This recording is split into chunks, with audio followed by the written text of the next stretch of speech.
Assalamualaikum warahmatullahi wabarakatuh. Hai anak-anak, apa kabarnya? Mudah-mudahan kalian dalam keadaan sehat walafiat dan tetap belajar dengan semangat. Bertemu lagi bersama Kak Herwan di YouTube channel Kak Herwan, yaitu Marble bersama Kak Herwan. Baiklah anak-anak, pada pertemuan kali ini kita akan belajar di tema 5, subtema 2, pembelajaran ketiga.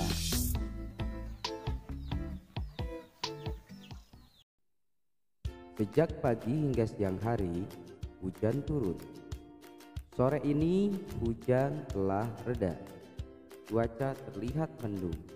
Dayu, Lani, Beni, Edo, dan Udin pergi ke rumah Siti. Mereka akan belajar bersama. Mereka membawa payung, bersiap sedia jika sewaktu-waktu hujan turun kembali. Siti telah menunggu kedatangan teman-temannya. Siti menyuguhkan 2 kotak kue rasa coklat dan rasa vanila.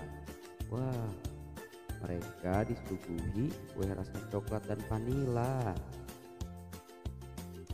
Siti, bacalah percakapan Siti dan teman-teman berikut. Dayu, kita mau belajar apa sore ini? Ada yang punya ide? Beni, wah, melihat kue suguhan Siti, saya punya ide. Bagaimana kalau kita belajar tentang pecahan? Udin, ide yang bagus. Saya belum mengerti tentang cara membandingkan pecahan. Lani, setuju. Bagaimana kalau Siti yang bertugas menjelaskan? Siti kan sudah mengerti. Edo, iya, Siti yang bertugas menjelaskan. Bayu, yuk kita mulai belajar. Nah, itulah percakapan antara Lani, Beni, Edo, Udin, Siti, dan Dayu. Mereka akan belajar mengenai pecahan menggunakan 2 kotak kue rasa coklat dan vanila yang disuguhkan oleh Siti. Ayo mengamati. Siti mengambil 2 kotak kue coklat dan vanila. Kue-kue tersebut diletakkan di atas meja. Wah, ini kue coklat, ini kue vanila ya. Nah, ini coklat, ini kue. Mula-mula Siti memotong kue coklat menjadi 2 bagian yang sama seperti berikut. Oh, pertama-tama Siti memotong kue coklat menjadi 2 bagian yang sama besar. Ya, ini ya, coklatnya dibagi menjadi 2. Lalu Siti memotong kue vanila menjadi 3 bagian sama besar seperti berikut. Nah, ini dibagi menjadi 3, maka nilai 1 potongnya adalah 1/3. Ini juga 1/3, ini juga 1/3. Ini juga nih yang coklat tadi dipotong menjadi 2 bagian sama besar. Ini nilainya tiap bagiannya itu nilainya 1/2, 1/2 atau 1 dari 2 potong. Ini 1 dari 3 potong. Ayo berlatih. Sekarang bandingkan potongan kue tersebut. Kita bandingkan ya menggunakan simbol ini ya. Mana yang lebih besar, mana yang lebih kecil? Berilah tanda. Nah, ini tanda seperti ini artinya lebih besar. Atau tanda seperti ini ya, artinya lebih kecil dari tempat yang tersedia. Bapak kasih tips ya untuk membedakannya. Nah, ini kan ada yang seperti ini. Nah, ini tandanya kan lebih besar. Untuk kalian mudah mengingat, kalian tambahkan di sini gadis. Nah, ya. Nah, seperti huruf B kan. Nah, berarti ini besar gitu kan. Kalau ini kayak gini, yang satu lagi ini kan lebih kecil. Kamu tambahkan lagi di sini garis terus seperti huruf apa? Yo. Ya, seperti huruf K, artinya kecil ya. Nah, itu untuk memudahkan kalian mengingatnya saja ya. Tapi tetap bentuknya seperti ini, lebih besar, ini lebih kecil. Tapi agar kalian lebih mudah membayangkan, nah kalian tambahkan garis aja ya, biar kalian mengingatnya. Sekarang bandingkan 1/2 bagian kue coklat dan 1/3 bagian kue vanila. Nah, ini 1/2, ini 1/3. Ayo, 1/2 sama 1/3 lebih kecil atau lebih besar? Ya, betul. 1/2 lebih besar dari 1/3. Sekarang bandingkan 2/2 bagian kue coklat dan 2/3 bagian kue vanila. Mana yang lebih besar? Ya, 2/2 lebih besar daripada 2/3. Itu ya. Apakah kamu sudah dapat membandingkan potongan bagian kue coklat dan vanila? Sudah dong ya. Tadi juga dari gambarnya udah kelihatan ya, ini lebih besar, ini lebih besar ya. Ini lebih kecil, ini lebih kecil ya. Nah, ini ada sheet ini. Sekarang saya akan memotong kue coklat itu lebih kecil. Lalu kita bandingkan lagi ya. Ayo kita bandingkan lagi. Siti memotong setiap setengah bagian kue coklat tadi. Oh, yang tadi kan setengah dipotong lagi, jadi menjadi 4. Setiap potongan kue coklat menjadi 2 bagian yang sama besar. Kuenya menjadi 4 bagian sama besar seperti berikut. Nah, ini tadi kan yang setengah potong lagi sama Siti, dipotong jadi menjadi 4 bagian ya. 1, 2, 3, 4. Maka nilainya adalah setiap bagiannya adalah 1/4 atau 1 dari 4 bagian. Sekarang bandingkan 1/4 bagian kue coklat dan 1/3 bagian kue vanila. Ayo, ini 1/4, 1 dari 4. Ini 1/3, 1 dari 3. Mana yang lebih besar? Ya, 1/3 dong yang lebih besar. Maka jawaban di sini adalah 1/4 lebih kecil. Nah, tandanya seperti itu ya. Tandanya seperti ini, lebih kecil dari 1/3. Lanjutkan. Lalu bandingkan 2/4 bagian kue coklat dan 2/3 bagian kue vanila. Nah, yang ini 2/4, 2 dari 4. Ini 2/3, 2 dari 3. Yang ini 5 dari 4, yang ini 5 dari 3 ya. Mana yang lebih besar? Tentu saja yang 2/3. Maka di sini pun sama jawabannya, berarti 2/4 lebih kecil daripada 2/3 ya. Dari gambarnya kita bisa lihat ya. Jadi gambarnya juga udah kelihatan mana yang lebih besar. Lalu bandingkan 3/4 bagian kue coklat dan 3/3 bagian kue vanila. Mana yang lebih besar? Betul, yang lebih besar yang 3/3. Maka di sini jawabannya 3/4 lebih kecil daripada 3/3. Iya, betul. Siti memotong setiap 1/3 bagian kue vanila. Setiap bagian tersebut dipotong menjadi 2 bagian. Oh, yang ini dipotong lagi jadi 2 bagian. Kue vanila menjadi 6 bagian seperti berikut. Maka 1/3 ini dipotong jadi 2, dipotong jadi 2, dipotong jadi 2, maka menjadi 6 ya. Kita hitung 1, 2, 3, 4, 5, 6. Iya, menjadi 6 potong bagian yang sama besar. Maka nilai pecahannya adalah 1/6 atau 1 dari 6 potong.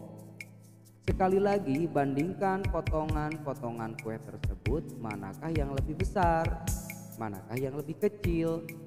Berilah tanda lebih besar dari ini, lebih besar dari, atau tanda lebih kecil dari di tempat yang telah tersedia. Ayo kita kerjakan. Sekarang bandingkan 1/4 bagian kue coklat dengan 1/6 bagian kue vanila. Ayo dilihat mana yang lebih besar. Iya betul, 1/4 yang lebih besar, 1/6 lebih kecil. Jadi jawabannya 1/4 lebih besar dari 1/6.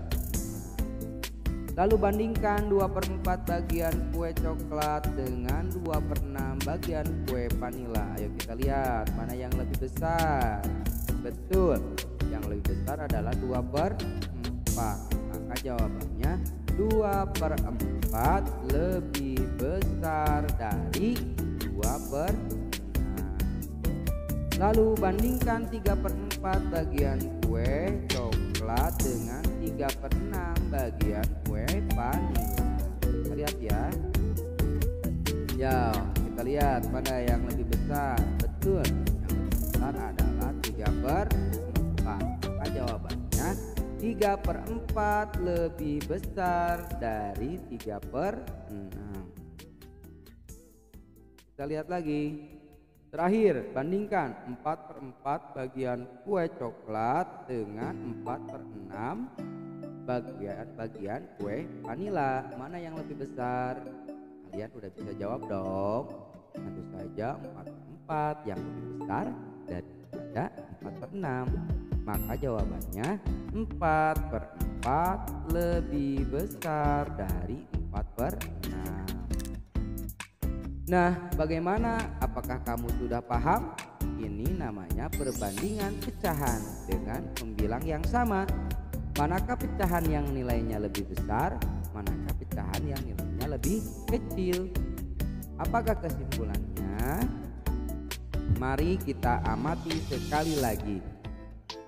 Perhatikan lambang bilangan pecahan beserta potongan kue coklat dan kue vanila berikut.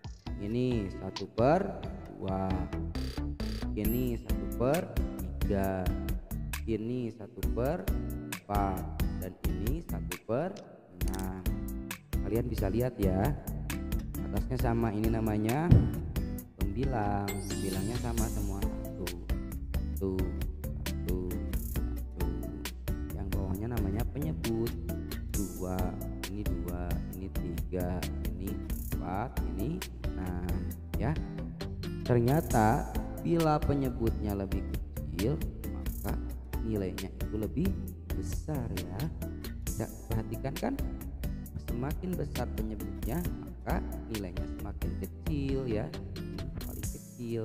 Tapi kalau penyebutnya itu paling kecil, nilainya lebih besar ya. Kita lanjutkan. Lambang bilangan pecahan di atas memiliki pembilang yang sama, yaitu 1. Namun bilangan penyebutnya berbeda-beda. Jadi untuk pecahan dengan angka pembilang sama maaf, bersin ya. Jadi untuk pecahan dengan angka pembilang sama, makin besar angka penyebutnya, makin kecil nilai pecahan tersebut ya. Ini ya, makin besar penyebutnya yang ini, maka makin kecil nilai pecahan tersebut. Senangnya hati Udin telah belajar tentang membandingkan pecahan berpembilang sama. Mereka beristirahat sejenak, namun sejenak sambil menyantap kue hidangan dari Siti. Setelah beristirahat, mereka kembali belajar bersama. Mereka akan mencari berita di koran tentang perubahan cuaca di Indonesia. Di rumah Siti banyak koran. Orang tua Siti berlangganan koran setiap hari. Nah, ini anak-anak lagi baca-baca koran di rumah Siti sambil makan kue. Artikel berita di koran akan dibawa ke sekolah sebagai tugas berkelompok. Siti sekelompok dengan Lani dan Dayu, Udin sekelompok dengan Beni dan Edo. Setiap kelompok diminta membawa 2 buah artikel. Ayo membaca. Siti, Lani, dan Dayu sudah menemukan artikel berita yang pertama. Mereka diminta mencari kata atau istilah khusus tentang perubahan cuaca. Kata khusus adalah kata yang menjelaskan kata umum. Misalnya hijau adalah kata khusus dari warna. Istilah khusus adalah istilah yang menjelaskan tema tertentu. Misalnya cuaca ekstrim adalah istilah khusus dari tema perubahan cuaca. Berikut artikel yang mereka temukan. Dampak perubahan cuaca. Akhir-akhir ini cuaca seakan-akan tak menentu. Suhu udara pada siang hari terasa sangat panas, namun pada malam hari suhu udara terasa dingin. Keesokan harinya hujan pun turun. Perubahan cuaca yang sangat cepat disebut cuaca ekstrim. Cuaca ini dapat mengakibatkan tubuh mudah terserang penyakit. Penyakit yang biasa muncul pada cuaca ekstrim antara lain: 1. Flu. Jika kondisi tubuh lemah atau kurang sehat, orang dapat terserang flu. 2. Mimisan. Jika udara terlalu panas, orang akan mudah mimisan. 3. Sesak nafas. Suhu udara yang berubah cepat dapat menyebabkan sesak nafas. Penyakit-penyakit seperti ini dapat mengganggu aktivitas kita sehari-hari. Berikut cara-cara agar terhindar dari penyakit akibat cuaca yang ekstrim. 1. Menjaga kebugaran tubuh. Berolahraga yang cukup dapat menjaga kebugaran tubuh. 2. Hindari kontak langsung sinar matahari. Gunakan pakaian dengan panjang. Hal ini agar kulit terlindung dari sinar matahari langsung. 3. Gunakan masker. Di sekitar kita banyak debu, sebaiknya kita menggunakan masker, khususnya pengendara roda 2. Nah, untuk itu kita harus selalu waspada. Macam-macam penyakit dapat muncul karena cuaca ekstrim. Ayo mari kita berdiskusi. Sudahkah kamu membaca artikel koran yang ditemukan oleh Siti, Lani, dan Dayu? Temukan istilah khusus pada artikel tentang dampak perubahan cuaca. Perhatikan kata-kata yang dicetak tebal. Diskusikan bersama teman. Tuliskan hasil diskusimu. Kata atau istilah khusus tentang perubahan cuaca. Misalnya di sini ya ada cuaca ekstrim. Terus apalagi, silakan kamu cari dari bacaan di atas ya, istilah-istilah khusus. Ayo bercerita bagaimana hasil diskusimu bersama teman. Apakah kamu menemukan istilah khusus tentang perubahan cuaca? Sekarang saatnya menceritakan hasil diskusimu. Ceritakanlah dengan bahasamu sendiri. Ceritakan di depan teman-temanmu. Perhatikan contoh berikut. Ini adalah istilah yang saya temukan pada artikel tersebut. Istilah itu adalah cuaca ekstrim. Cuaca ekstrim adalah cuaca yang berubah dengan sangat berbeda. Misalnya pada siang hari udara terasa sangat panas, pada malam hari hujan sangat deras, udara terasa sangat dingin. Siti dan teman-teman telah menyelesaikan semua tugas hari ini. Siti dan teman-teman telah menyelesaikan semua tugas dari sekolah. Tak terasa hari sudah makin sore. Meskipun masih mendung, Lani, Dayu, Beni, Udin, dan Edo pamit pula. Tak lupa bersalaman dengan Ibu Siti. Ya, mereka pulang nih karena sudah menyelesaikan tugas dari sekolah. Dadah, gitu ya. Mereka berjanji untuk bertemu kembali esok sore di balai desa. Titik, Lani, dan Dayu akan melanjutkan latihan menari. Mereka mengajak Beni, Udin, dan Edo untuk turut serta berlatih menari. Siapapun boleh ikut latihan menari. Ayo menari! Masih ingatkah kamu dengan tari burung kutilang yang sudah dipelajari sebelumnya? Ikuti petunjuk berikut untuk berlatih tarian burung kutilang. Gerakan ini sesuai bait pertama teks lagu Burung Kutilang. Di pucuk pohon cempaka burung kutilang berbunyi, bersiu-siu sepanjang hari dengan tak jemu-jemu. Nah, gerakan miring kepala ke kiri, tengah, dan ke kanan secara bergantian. Ulangi sebanyak 8 hitungan sesuai irama lagu. Saat bait pertama yang lagu tadi kalian gerakan ya, kepalanya miring ke kiri, ke tengah, ke kanan, ke tengah, ke kiri, ke tengah, ke kanan gitu ya, ke kiri, ke tengah, ke tengah, ke tengah, ke kiri, ke tengah, ke kanan gitu ya. Hitung sebanyak 8 hitungan. Kemudian gerakan kedua, gerakan ini sesuai bait kedua teks lagu Burung Kutilang. Mengangguk-angguk sambil berseru lili. Kamu mengangguk-angguk kepala ya ke depan, terus depan, depan, tengah ya. Bisa ya anak-anak. Kemudian gerakan ketiga, gerakan ini sesuai bait ketiga teks lagu Burung Kutilang. Sambil berlompat-lompat paruhnya terbuka ya, digeleng-gelengkan kepalanya. Nah, kalian menggeleng-gelengkan kepala ya, menoleh ke kiri, menoleh ke kanan, tengah lagi. Ulangi sebanyak 8 hitungan. Gerakan ini mengulangi gerakan nomor 2. Gerakan ini sesuai bait 4 teks lagu burung. Tandanya suka. Dia berseru trilili lili lili lili ya. Kamu angguk-anggukan itu ya. Diangguk, diangguk. Gerakan menganggukkan kepala. Apakah kamu dapat melakukan gerakan burung kutilang? Bisa dong. Gerakan mana yang paling kamu senangi? Gerakan mana yang paling sulit kamu ikuti? Adakah gerakan yang ingin kamu ubah? Nah, tunjukkan gerak tari hasil kreasi. Nah, silakan kamu kreasikan dengan gerakan yang lain lagu tersebut ya, boleh. Dan silakan kamu tunjukkan hasil kreasi. Nah, anak-anak, demikian pembelajaran kali ini. Semoga kalian bisa mengikutinya dengan baik. Terima kasih.